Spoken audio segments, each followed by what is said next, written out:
respond to this. So look, for 4 years in the United States of America, we had a president who stood up at press conferences and talked tough about Vladimir Putin, and then Putin invaded Ukraine and destroyed a significant chunk of the country. The path to peace and the path to prosperity is maybe engaging in diplomacy. We tried the pathway of Joe Biden, of thumping our chest and pretending that the President of the United States' words mattered more than the President of the United States' actions. What makes America a good country is America engaging in diplomacy. That's what President Trump is doing. Can I ask you? Sure. Yeah? Yeah. Okay.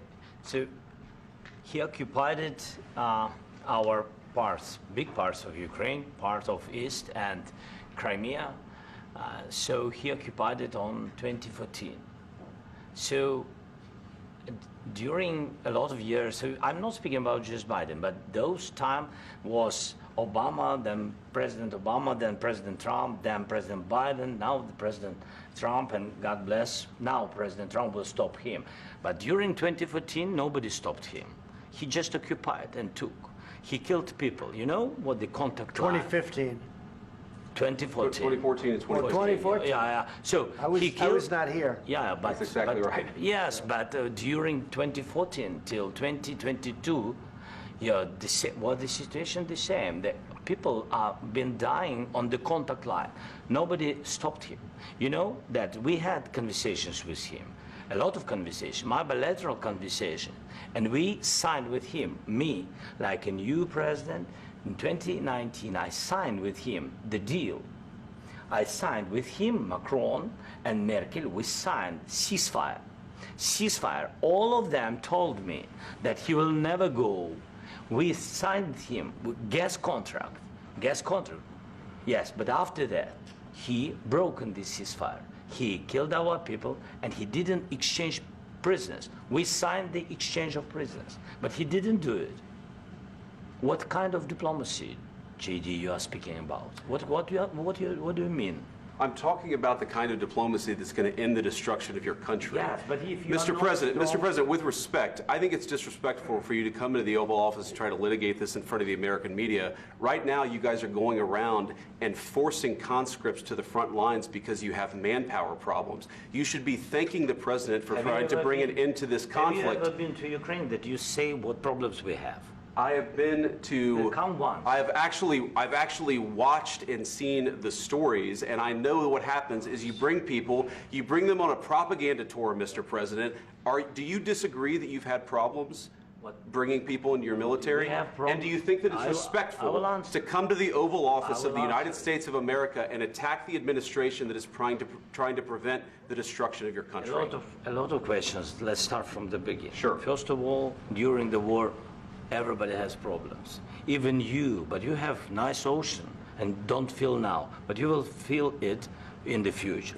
God bless. You don't know that. God bless. God bless. You will not have a war. Don't tell us what we're going to feel. We're trying to solve a problem. Don't tell us what we're going to feel. I'm not telling you. Because you're in no position to dictate that. That's Remember exactly this. what you're doing. You're in no position to dictate what we're going to feel.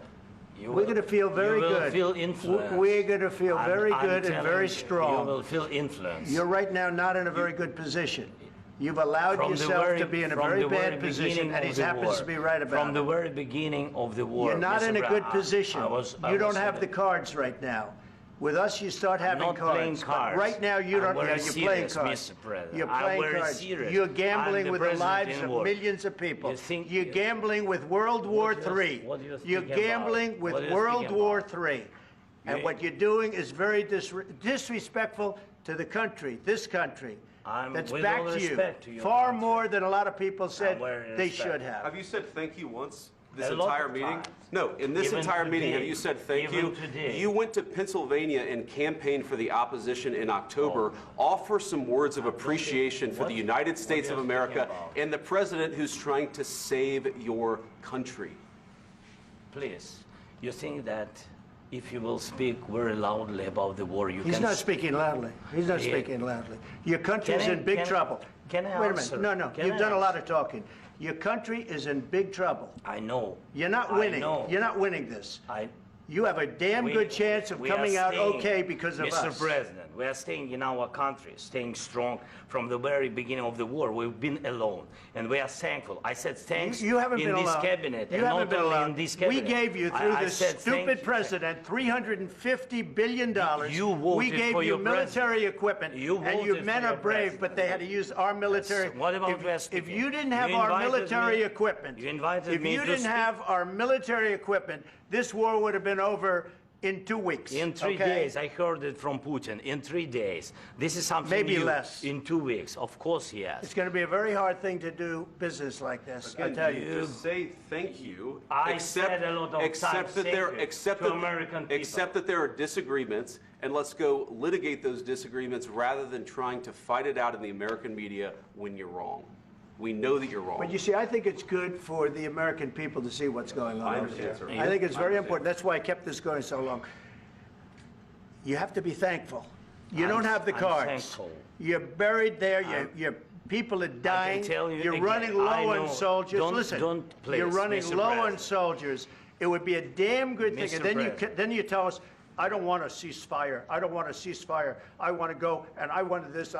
Look, if you could get a ceasefire right now, I tell you, you take it so the bullets stop flying and your men stop getting killed. Of course, we want to stop the war. But you're saying you don't want a ceasefire. But I said to you, I want a ceasefire. with guarantees. Because you'll get a ceasefire faster than an agreement. Ask our people about ceasefire, what they think.